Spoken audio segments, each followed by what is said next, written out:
ये है हमारा फाइनल आंसर, ये हमने कंप्लीट कर लिया है इसी के साथ क्वेश्चन नंबर 6। उम्मीद करता हूँ बच्चे समझ में आया होगा। काफ़ी लेंदी क्वेश्चन था और काफ़ी बड़ा था कैलकुलेशन वाइज देखा जाए तो। अगर नहीं समझ में आया तो एक बार फिर से आप रिवाइंड करके इसको जरूर देखेंगे तो आपको पूरा कॉन्सेप्चुअली समझ में आ जाएगा कि मैंने क्या क्या किया है। इसलिए मैं थोड़ा सा स्लो भी पढ़ाता भी हूँ, जिससे कि एक एक बच्चा सबको समझ में आए कि हाँ सर क्या कर रहे हैं यहाँ पर। ठीक है, ऐसा नहीं कि फटाफट मैंने कर दिया और आपके ऊपर से निकल गया, ऐसा नहीं होना चाहिए। चलिए फटाफट इसको नोट डाउन करिए, उसके बाद हम लोग स्टार्ट करते हैं क्वेश्चन नंबर 7। ये हमने कंप्लीट कर लिया है क्वेश्चन नंबर 6। ठीक है,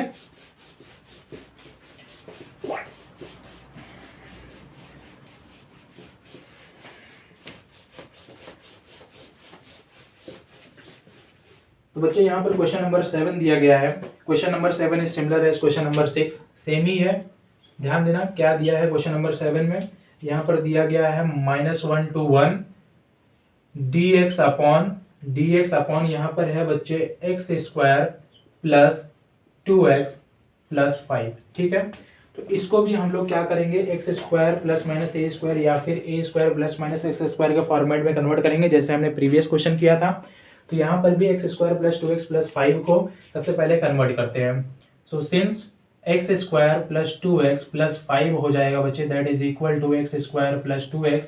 उसके बाद हम लोग थर्ड टर्म फाइंड करेंगे। फॉर्मूला था क्या, half into coefficient of x the whole square. तो यहाँ पर आ जाएगा हाफ, कोएफिशिएंट ऑफ एक्स क्या है 2 है, एंड इसका ही करो होल स्क्वायर। तो 2 से 2 यहाँ पर कैंसिल हुआ, दैट मीन्स कितना आ रहा है 1 आ रहा है। तो 1 को एक बार मैंने ऐड कर दिया तो एक बार 1 को सब्ट्रैक्ट कर देंगे, उसके बाद जो वैल्यू है उसको लिख देंगे। क्या है यहाँ पर 5, तो मैंने क्या किया 5 लिख दिया। तो ये हो जाएगा बच्चे दैट इज इक्वल टू, अब इसको कन्वर्ट करो, एक्स प्लस, अब यहाँ पर क्या है 1 है, 1 का स्क्वायर क्या होता है 1 होता है, तो यहाँ पर आया होल स्क्वायर एंड यहाँ पर आया बच्चे 4। दैट मीन्स इसको लिखा जा सकता है x plus 1 the whole square plus 2 square. That means ये हो गया x square plus a square, है ना। अब इसको यहाँ पर सब्स्टिट्यूट करते हैं तो ये हो जाएगा that is equal to integral of -1 to 1 dx upon क्या, x plus 1 the whole square plus 2 square. That means बच्चे x square plus a square यहाँ पर दिख रहा है। तो यहाँ पर अगेन हम लोग क्या करेंगे, सब्स्टिट्यूशन मेथड अप्लाई करेंगे। तो यहाँ पर मैं सब्स्टिट्यूट करूंगा, let x plus 1 is equal to t. अब मैंने अगर इसको डिफरेंशिएट किया तो ये हो जाएगा dx is equal to dt, right. ये हो गया। अब लिमिट फटाफट फाइंड कर लेते हैं। तो अगर मैंने यहाँ पर x की वैल्यू अज्यूम की, if x is equal to क्या, if x is equal to -1 then t की वैल्यू क्या हो जाएगी बच्चे, therefore t is equal to क्या हो जाएगा -1 प्लस 1 मतलब क्या 0। t की वैल्यू कितनी आई 0 आई। एंड इफ बच्चे यहाँ पर अगर मैंने x की वैल्यू क्या अज्यूम की 1 अज्यूम की, देन t की वैल्यू क्या हो जाएगी 1 प्लस 1 2, t की वैल्यू क्या हो जाएगी 2। लिमिट हमने फाइंड कर लिया, चलिए लिमिट सब्स्टिट्यूट करते हैं। तो ये हो जाएगा इंटीग्रल ऑफ क्या 0 to 2 एंड क्या है बच्चे यहाँ पर dx है, dx के प्लेस पे क्या लिखना है हमें, dx के प्लेस पे dt लिखना है as it is, and upon में क्या आएगा x प्लस 1 के प्लेस पे क्या लिखना है t लिखना है। ये हो जाएगा t स्क्वायर प्लस 2 स्क्वायर। अब ये किस फॉर्मेट में है, अब ये इस फॉर्मेट में है 1 अपॉन ए स्क्वायर प्लस एक्स स्क्वायर के। तो ये हो जाएगा दैट इज इक्वल टू, ये हो जाएगा that is equal to 1 upon a, that means 1 upon 2 tan inverse x by a. x क्या है यहाँ पर t है, a क्या है 2 है। ठीक है, लिमिट क्या है हमारे पास, लिमिट है बच्चे 0 to 2। सो ये हो जाएगा that is equal to half, बाहर निकाल दिया मैंने। अब यहाँ पर लिमिट अप्लाई करूंगा, ये हो जाएगा tan इनवर्स 2/2 दैट मीन्स 1, यहाँ पर आया 1 minus tan inverse 0/2 that means यहाँ पर आया 0। ठीक है, तो ये हो जाएगा हाफ tan इनवर्स 1 tan 45 मतलब क्या, यहाँ पर आया π/4, यहाँ पर आया π/4 माइनस tan 0, यहाँ पे tan इनवर्स 0 लिखा है मतलब tan 0 होगा तो यहाँ पर आएगा 0। तो बच्चे ये हो जाएगा दैट इज इक्वल टू π/8। ये हम लोग कौन सा क्वेश्चन कर रहे थे बच्चे, ये हम लोग कर रहे थे क्वेश्चन नंबर 7 और हमारा आंसर आ चुका है π/8। ये हमने कंप्लीट कर लिया है क्वेश्चन नंबर 7। मुबारक हो आप सभी को। चलिए सॉल्व करना स्टार्ट करते हैं अभी क्वेश्चन नंबर 8।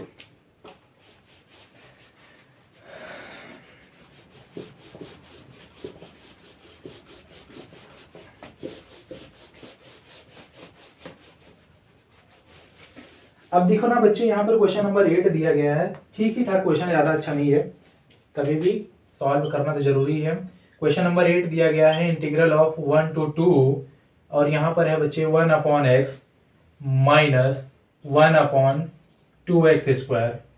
एंड यहाँ पर है बच्चे ब्रैकेट क्लोज्ड होने के बाद यहाँ पर लिखा है e⁻²x एंड यहाँ पर है dx। ठीक है, थोड़ा सा ध्यान देना आप इसको। सबसे पहले सब्स्टिट्यूट करते हैं। यहाँ पर e⁻²x दिया गया है, दैट मीन्स इसको लिखा जा सकता है, अगर मैंने यहाँ पर अज्यूम किया लेट 2x = t, देन ये रिजल्ट क्या देगा, ये देगा 2dx = dt। चलिए ये वैल्यू हमने सॉल्व कर ली, इतना हमने कंप्लीट कर लिया है। अब आगे बढ़ते हैं। तो अगर हम लोग आगे बढ़ेंगे बच्चे, तो यहाँ पर देखो ये वैल्यू को फाइंड करना बहुत जरूरी है। 2x है हमारे पास t, दैट मीन्स 1/x पहले निकाल लेते हैं। तो अगर मैंने 1/x निकाला तो यहाँ पर मैं बोल सकता हूँ therefore x = t/2, right. That means therefore 1/x = क्या हो जाएगा, 2/2, उसका रेसिप्रोकल 2/t हो जाएगा। 1/x हमने निकाल लिया। अब इसको भी फाइंड करना है ना बच्चे, अब इसको भी फाइंड करना है। तो इसको फाइंड करने के लिए क्या करें, अभी यहीं पे आ जाओ वापस अगेन, यहाँ पे आ जाओ। ये वैल्यू है हमारे पास, ये वैल्यू है हमारे पास, तो इसको हम लोग लिख सकते हैं। देखो अब मैं क्या कर रहा हूँ, स्क्वायर कर रहा हूँ। ये हो जाएगा x² = what, t²/4, राइट। दोनों साइड मैंने स्क्वायर कर दिया। अब यहाँ पर क्या है, 2 है मल्टीप्लाई में, तो यहाँ पे मैं क्या करता हूँ, 2 यहाँ पर भी लगाया, 2 यहाँ पर भी लगाया, तो ये हो जाएगा 2 × 2 = 4, मतलब कैंसिल हुआ। तो ये रिजल्ट दे रहा है मुझे 2x² = what, t²/2। अब यहाँ पर भी रेसिप्रोकल है, तो यहाँ पर भी रेसिप्रोकल है, तो मैं लिखूंगा 1/2x² = 2/t²। यहाँ पर भी वैल्यू मिल गया, यहाँ पर भी वैल्यू मिल गया। अब क्या करते हैं, सब्स्टिट्यूट करते हैं। एक चीज़ हमने अभी तक नहीं फाइंड किया और वो है लिमिट। तो अभी लिमिट भी फाइंड कर लेते हैं बच्चे। तो अगर मैं लिमिट फाइंड करूंगा, यहाँ पर देखना, सिंस 2x क्या था, t था, तो अभी मुझे x क्या सब्स्टिट्यूट करना है, इफ x = 1, देन बच्चे देन t = क्या हो जाएगा, देन t = हो जाएगा 2। t की वैल्यू यहाँ पर आई 2। एंड इफ x = मैं यहाँ पर अज्यूम कर दूं, इफ x = अगर मैंने 2 अज्यूम कर दिया, देन t की वैल्यू क्या हो जाएगी, देन t की वैल्यू हो जाएगी 4। लिमिट भी फाइंड कर लिया। चलिए सब्स्टिट्यूट करते हैं। तो ये हो जाएगा limit of 2 to 4 in a bracket 1/x के प्लेस में हमको लिखना है 2/t, तो यहाँ पर मैंने लिखा 2/t, माइनस है तो माइनस लगाया मैंने यहाँ पर। और यहाँ पर देखो क्या है, 1/2x² के प्लेस पे मुझे क्या लिखना है, 2/t²। यहाँ पर मैंने लिख दिया 2/t²। एंड यहाँ पर क्या है बच्चे, e⁻²x है, 2x क्या है, t, तो यहाँ पर लिखा मैंने t। एंड dx के प्लेस पे क्या लिखना है, dx के प्लेस पे लिखना है मुझे dt/2। क्या लिखना है बच्चे, dt/2। तो वो 2 जो अपॉन में था उसको मैंने यहाँ पर निकाला बाहर। क्लियर है यहाँ तक बात समझ में आई। अब बच्चे थोड़ा सा ध्यान देना, जब हम लोग इंटीग्रेशन बाय पार्ट्स कर रहे थे तो वहाँ पर हमने एक फॉर्मूला आपको बताया था, इंटीग्रल ऑफ, देखो e⁻x fx प्लस f'(x) अगर आपको कहीं दिख जाए तो इसका इंटीग्रेशन होता था e⁻x fx प्लस c, है ना। क्या उसी फॉर्मेट में है ये। 1/t का इंटीग्रेशन क्या होता है, -2/t², है ना। -2/t² होता है 1/t का, सॉरी 1/t का डेरिवेटिव क्या होता है, 1/t का डेरिवेटिव होता है -2/t²। तो यहाँ पर मैं अगर प्लस करके यहाँ पे माइनस लगा दूंगा तो कोई गलत काम नहीं कर रहा हूँ, सही है वो। तो ये हो जाएगा बच्चे, इसका इंटीग्रेशन निकल के आएगा हाफ, इंटीग्रेशन क्या निकल के आएगा, e⁻t × 2/t। एंड लिमिट क्या है, लिमिट है 2 to 4। तो अब क्या करते हैं, लिमिट अप्लाई कर देते हैं। ये हमने इंटीग्रेशन कर लिया है, ठीक है। तो ये पार्ट मैं थोड़ा सा इरेज कर देता हूँ, उसके बाद लिमिट अप्लाई करते हैं। तो अगर मैंने यहाँ पर लिमिट अप्लाई किया, ये क्या रिजल्ट देगा, ध्यान देना। ये रिजल्ट देगा that is equal to, half को बाहर ही रहने दो, e⁻4 × 2/4, है ना, 2/4 माइनस e⁻2 × 2/2। ये हो जाएगा that is equal to half in a bracket e⁻4 upon 2, right, 2 × 2 = 4, minus यहाँ पर आया e⁻2, ठीक है। अब क्या कॉमन आ सकता है सर, तो यहाँ पर e⁻2 कॉमन आ सकता है। तो e⁻2 को अगर मैंने कॉमन निकाला तो ये हो जाएगा e⁻2/2 इन अ ब्रैकेट, यहाँ पे बच रहा है e⁻2/2 -1, है ना। e⁻2 को कॉमन निकाला मैंने। अब क्रॉस मल्टीप्लिकेशन थोड़ा सा कर देते हैं, तो ये हो जाएगा therefore e⁻2 in a bracket e⁻2 -2 and upon 2 को जब मैं बाहर निकालूंगा तो यहाँ पर आ जाएगा अपॉन 4। दैट मीन्स हमारा जो क्वेश्चन नंबर 8 में मुझे आंसर मिला है बच्चे, वो मिला है e⁻² into e⁻² minus 2/4। That is our final answer. ये हमने कंप्लीट कर लिया है क्वेश्चन नंबर 8। ठीक है, चलिए अभी स्टार्ट करते हैं क्वेश्चन नंबर 9। थोड़ा सा बहुत अच्छा क्वेश्चन है, ध्यान देना आप लोग। 8 हमने कंप्लीट कर लिया है आराम से। चलिए अभी सॉल्व करना स्टार्ट करते हैं क्वेश्चन नंबर 9। देखते हैं क्वेश्चन नंबर 9 में यहाँ पर क्या दिया गया है। ठीक है बच्चों, तो अगर हम लोग स्टार्ट करें क्वेश्चन नंबर 9, तो यहाँ पर क्वेश्चन नंबर 9 में है। क्वेश्चन नंबर 10 तो कुछ है ही नहीं, वो तो ऐसे ही हो जाएगा, मतलब यही लास्ट ही समझो ये क्वेश्चन। यहाँ पर दिया गया है 1/3 to 1 एंड यहाँ पर इंटीग्रल दिया गया है बच्चे x minus x to the power 3 1/3 upon में यहाँ पर क्या है सर, यहाँ पर है x to the power 4 and dx है। ठीक है, ऑप्शंस भी दिए गए हैं, तो ऑप्शन पे नहीं जाते, पहले सबसे पहले इसको सॉल्व करने की कोशिश करते हैं। तो इसको सब्स्टिट्यूशन मेथड से करना है बच्चे। तो इस क्वेश्चन को करने के लिए, ये थोड़ा सा लेंथी टाइप क्वेश्चन है, ध्यान देना आप। सबसे पहले हम लोग अज्यूम करते हैं let x is equal to what, x is equal to sine theta. x के प्लेस पे अगर मैंने साइन थीटा सब्स्टिट्यूट किया तो देखना क्या होगा।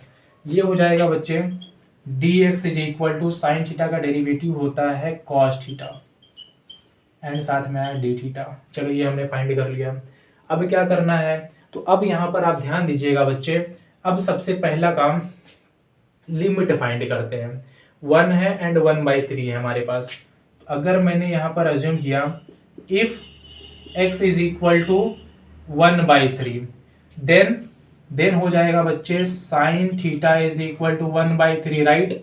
तो यहाँ पर थीटा क्या मिल रहा है, थीटा मिल रहा है मुझे साइन इनवर्स 1/3। ध्यान देना बच्चे, थीटा क्या मिल रहा है, साइन इनवर्स 1/3। ये हमने फाइंड कर लिया।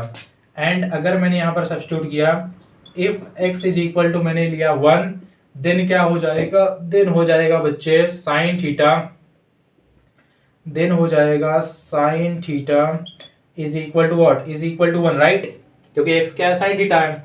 तो यहाँ पर मुझे थीटा क्या मिलेगा, देयरफॉर यहाँ पर थीटा मुझे मिलेगा साइन π/2। दैट मीन्स थीटा क्या मिलेगा, π/2 मिलेगा। ये मैंने लिमिट फाइंड कर लिया। चलिए अब करते हैं सब्स्टिट्यूट। तो ये हो जाएगा देयरफॉर 1/3 के प्लेस पे क्या सब्स्टिट्यूट करना है, यहाँ पर आएगा साइन इनवर्स 1/3। ऊपर क्या है सर, ऊपर है π/2। अब यहाँ पे बात करते हैं x के प्लेस पे मुझे सब्स्टिट्यूट करना है साइन थीटा। यहाँ पर आया sine theta minus x cube है, तो ये हो जाएगा साइन क्यूब थीटा अपॉन हो जाएगा बच्चे sine to the power 4 theta. And ये वाला ब्रैकेट यहाँ पर क्लोज्ड हो करके, ये यहाँ पर क्लोज हो करके बच्चे पावर यहाँ पर दिया गया है 1/3। चलिए ठीक है, यहाँ तक क्लियर है।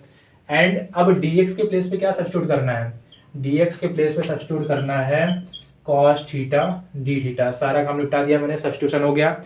अब बढ़ते हैं आगे। तो ये हो जाएगा therefore integral of sine inverse, ध्यान देना बच्चे 1/3, यहाँ पर है π/2 और ऊपर कुछ कॉमन आ सकता है। तो यहाँ पर देखो, यहाँ पर मैं क्या कॉमन ले सकता हूँ, साइन थीटा को कॉमन ले सकता हूँ, है ना।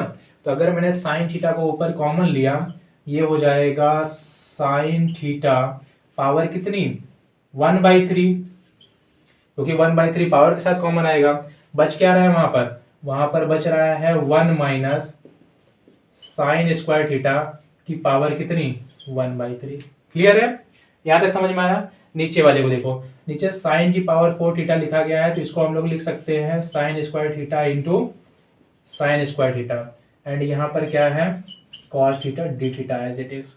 अभी क्या कर सकते हैं, 1 माइनस साइन स्क्वायर थीटा को मैं लिख सकता हूँ cos square theta. That means ये हो जाएगा, that is equal to integral of sine inverse 1/3 and ऊपर क्या है π/2।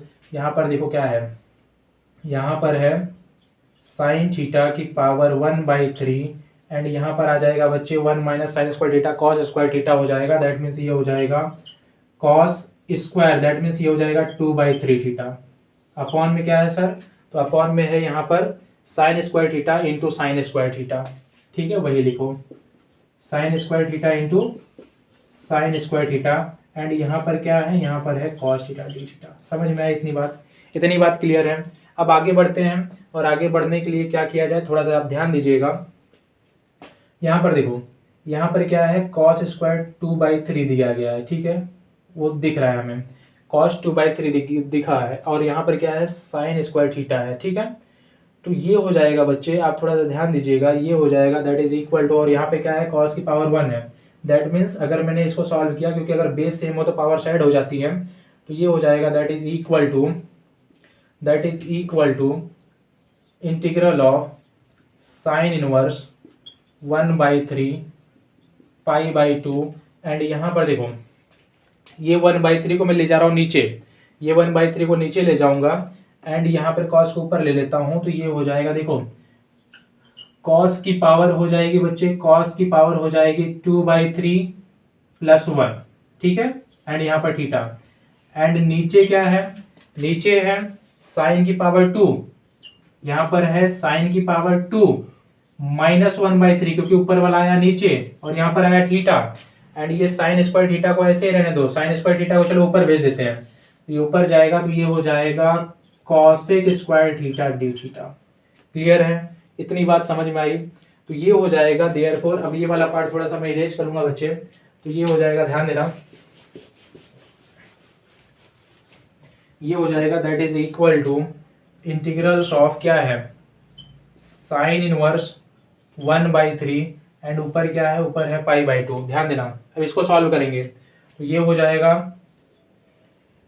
देखो 3 × 3 + 2 क्या हो जाएगा, 5, दैट मीन्स ये हो जाएगा cos 5/2, है ना, सॉरी cos 5/3 थीटा, एंड नीचे अगर मैं करूंगा 3 × 2 = 6 - 1, यहाँ पर भी 5/3 आएगा, ये हो जाएगा साइन 5/3 थीटा, एंड यहाँ पर क्या है सर, यहाँ पर जो बचा है cosec square theta d theta, उसको ऐसे ही लिख देते हैं, ठीक है।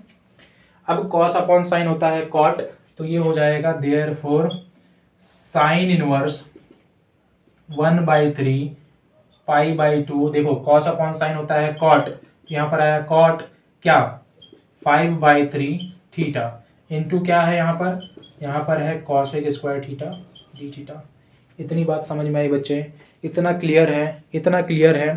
तो अब क्या करें, अब सर हम लोग यहाँ पर एज्यूम करेंगे वापस मैं इसमें रिसब्स्टिट्यूशन करूंगा, और यहाँ पर मैं एज्यूम कर लूंगा let cot theta is equal to t. अब कॉट थीटा की वैल्यू हम लोग यहाँ पर क्या करते हैं, टी एज्यूम करते हैं। तो अगर मैंने कॉट थीटा की वैल्यू टी एज्यूम किया, तो क्या होगा, ध्यान देना, let cot theta is equal to t. अब मैं क्या करता हूँ, इसको डिफ्रेंशिएट कर देता हूँ, तो डिफ्रेंशिएशन क्या होता है, minus cosec square theta d theta is equal to d t. चलिए इतना हमने काम कर दिया। अब यहाँ पर cosec square theta d theta दिख रहा है, ठीक है, मतलब माइनस डी टी यहाँ पर सब्स्टिट्यूट हो सकता है, ठीक है। अब ये फाइंड करना ज़्यादा जरूरी है। लिमिट फाइंड करने के लिए मैं क्या करूँगा बच्चे, अब देखो थीटा की वैल्यू अगर मैंने π/2 सब्स्टिट्यूट किया, तो अगर मैंने थीटा की वैल्यू, चलो ये वाला पार्ट मैं थोड़ा सा इरेज करता हूँ, उसके बाद यहाँ पे करते हैं, क्योंकि लिमिट फाइंड करना सबसे ज़्यादा इंपॉर्टेंट यहाँ पर वही है।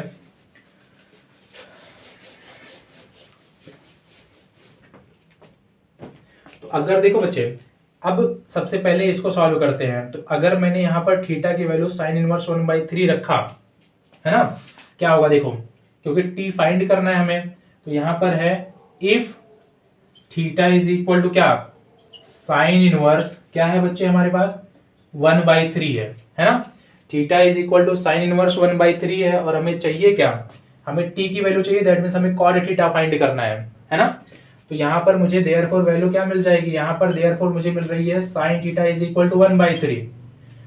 अब मुझे पता है कॉट थीटा फाइंड करने के लिए कॉस अपॉन साइन करना पड़ेगा, मतलब अगर मेरे पास साइन है तो अगर मैं कॉस निकाल लिया तो काम बन जाएगा। तो कॉस निकालने के लिए मैं क्या करता हूँ, cos theta is equal to root of 1 - sine square theta. Sine square theta मतलब क्या हो जाएगा, 1/3, 3 का स्क्वायर क्या होगा 9। दैट मीन्स यहाँ पर मुझे जो कॉस थीटा मिल रहा है, ये मिल रहा है, that is equal to root of क्या, 9 - 1 8/9। ये मुझे क्या मिल गया बच्चे, ये मुझे मिल गया कॉस थीटा, और हमारे पास साइन थीटा ऑलरेडी ऊपर है, दैट मीन्स इसको लिखा जा सकता है, √8 को मैं लिख सकता हूँ 2√2/3, कॉस थीटा मिल गया।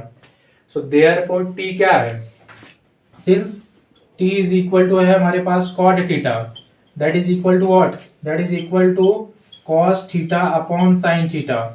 और कॉस थीटा क्या है, कॉस थीटा है 2√2 अपॉन 3 एंड साइन थीटा क्या है बच्चे, साइन थीटा है हमारे पास 1/3। तो यहाँ पर 3 से 3 कैंसिल हुआ, दैट मीन्स यहाँ पर t जो पहली वैल्यू मुझे मिल रही है वो मिल रही है 2√2। That means if theta is equal to sine inverse 1/3 then t is equal to 2√2। Clear है बच्चे। अब दूसरी वैल्यू मुझे फाइंड करनी है, दूसरी क्या है π/2। तो अगर मैंने थीटा π/2 सब्स्टिट्यूट किया, if theta is equal to π/2 then t is equal to क्या हो जाएगा, then t is equal to cot theta मतलब कॉट π/2। कॉट π/2 क्या होता है, 0 होता है। तो यहाँ पर आ गया 0। क्लियर है, हमने लिमिट भी फाइंड कर लिया बच्चे। अब क्या करना है, लिमिट को सब्स्टिट्यूट करना है। तो लिमिट को सब्स्टिट्यूट करने के लिए ये वाला पार्ट मैं थोड़ा सा इरेज कर रहा हूँ, ठीक है। उसके बाद हम लोग यहाँ पर लिमिट को सब्स्टिट्यूट करेंगे। तो अगर मैं लिमिट सब्स्टिट्यूट करूंगा ये हो जाएगा that is equal to integral of sine inverse 1/3 के प्लेस पे क्या सब्स्टिट्यूट करना है, 2√2। यहाँ पर आया 2√2, ठीक है।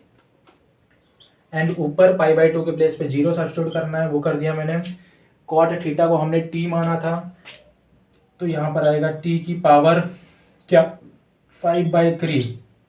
एंड यहाँ पर देखो cosec square theta d theta के प्लेस पे हमको माइनस डी टी सब्स्टिट्यूट करना था, तो माइनस मैंने बाहर निकाला और यहाँ पे सब्स्टिट्यूट कर दिया डी थीटा। समझ में आया बच्चे बात। अब कुछ नहीं करना है, अब थोड़ा सा इंटीग्रेट करके आंसर ही निकालना है डायरेक्ट मुझे। तो ये वाला पार्ट थोड़ा सा मैं इरेज कर देता हूँ, उसके बाद सॉल्व करते हैं।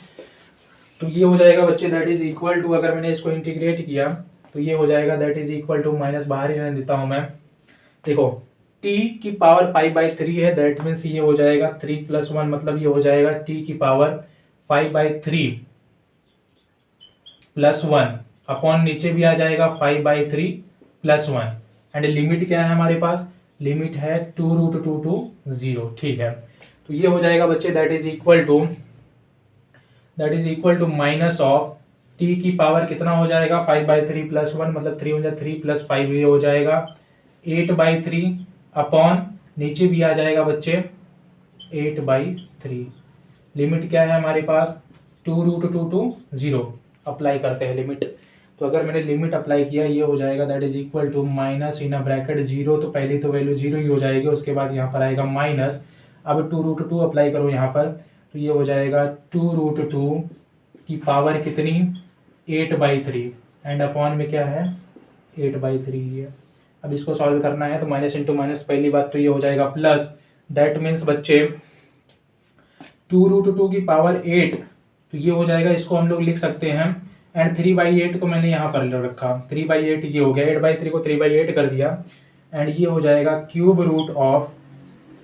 रूट ऑफ यहाँ पर क्या है 2√2 की पावर 8 है ना, 2√2 की पावर 8 है। थोड़ा सा इसको सिंप्लीफाई करते हैं, क्यूब रूट लिखते नहीं है, इसको हम लोग डायरेक्ट कर सकते हैं। दैट इज इक्वल टू, देखो 2 की पावर 8 सेपरेट कर रहा हूं मैं, 2 की पावर 8 इंटू √2 की पावर क्या है 8 है, एंड होल ब्रैकेट क्या है 1/3 है, ठीक है।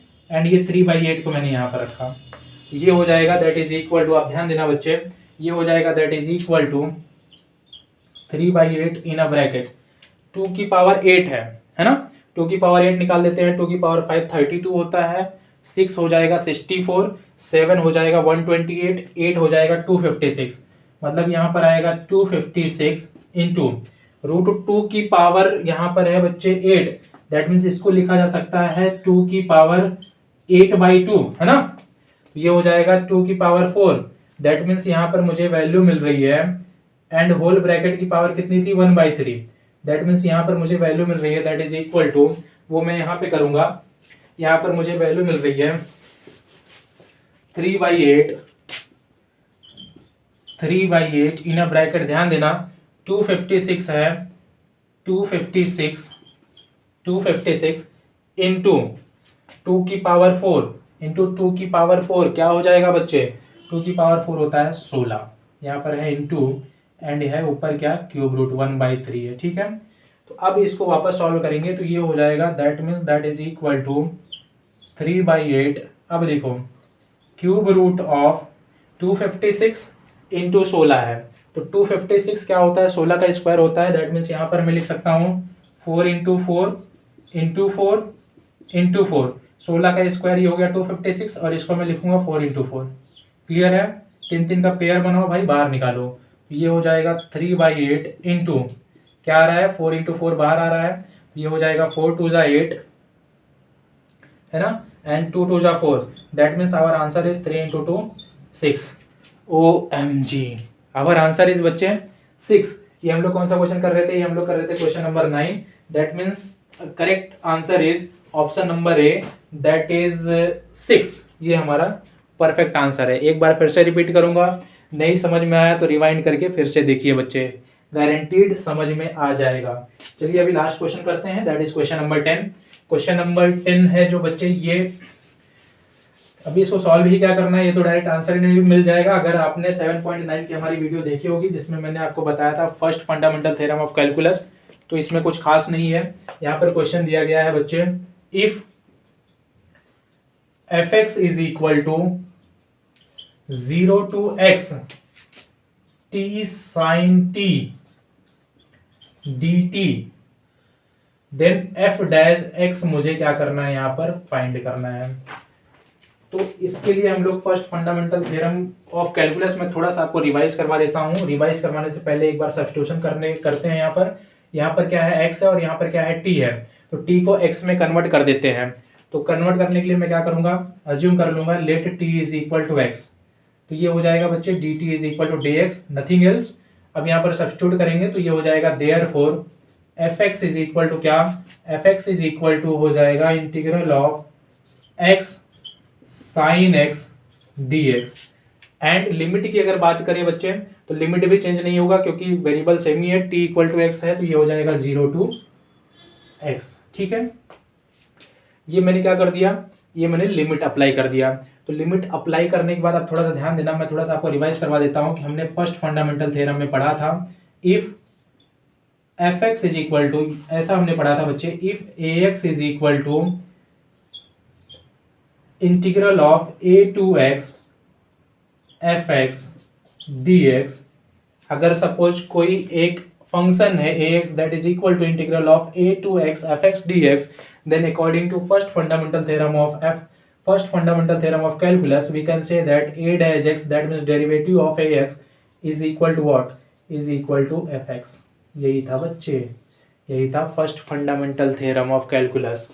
तो यहाँ पर वही first fundamental theorem of calculus apply हो जाएगा। आप थोड़ा सा यहाँ पे ध्यान दीजिए बच्चे। देखो कन्वर्ट करने के बाद हमको वैल्यू क्या मिली है, कन्वर्ट करने के बाद अगर आप चाहो तो सॉल्व भी कर सकते हो इंटीग्रेशन बाय पार्ट्स लगा के, तभी भी आपको यही आंसर मिलेगा। लेकिन कन्वर्ट करने के बाद मुझे वैल्यू मिली है fx is equal to integral of क्या, 0 to x, क्या है, x sin x dx। That means ये हो जाएगा बच्चे इसका डेरिवेटिव, दैट मीन्स ये हो जाएगा f dash x is equal to what, this function only, क्या है ये, x sin x है। That is our answer. और ये कौन से ऑप्शन में है बच्चे, ये है ऑप्शन नंबर बी में। यही है बच्चे first fundamental theorem of calculus. अगर थोड़ा सा डिटेल में जानना है तो आप इसके लिए आप जो है, जो हमने एक्सरसाइज आपको करवाई थी बच्चे, कौन से 7.9, आप उसको जरूर देखिए। उसमें मैंने बताया था डिटेल्ड कि first fundamental theorem of calculus क्या होता है और कैसे अप्लाई होता है। अगर ये नहीं समझ में आया तो आपको मैं होमवर्क दे रहा हूँ, इसको आप क्या करो, इंटीग्रेशन बाय पार्ट्स लगाकर सॉल्व करके, उसके बाद इंटीग्रेशन वहाँ पर, उसके बाद लिमिट अप्लाई करके फिर उसका डेरिवेटिव निकालो, आंसर आपको सेम ही मिलने वाला है। ठीक है बच्चे, तो इसी के साथ हमारा कंप्लीट होता है एक्सरसाइज 7.10। उम्मीद करता हूँ जो भी आज मैंने आपको सिखाया ये समझ में आया होगा। आशा करता हूँ बच्चे आपको हमारा ये वीडियो पसंद आया होगा। वीडियो अगर अच्छा लगा हो तो मोटिवेट करने के लिए एक लाइक ज़रूर करें, साथ ही अपने दोस्तों जिनको इस वीडियो से हेल्प हो सके उनको शेयर करें, और चैनल को सब्सक्राइब करना ना भूलें। मिलते हैं नेक्स्ट वीडियो में, तब तक अपना ख्याल रखिए, स्वस्थ रहिए, व्यस्त रहिए, मस्त रहिए और मैथ्स को प्रैक्टिस करते रहिए। जय हिंद, वंदे मातरम।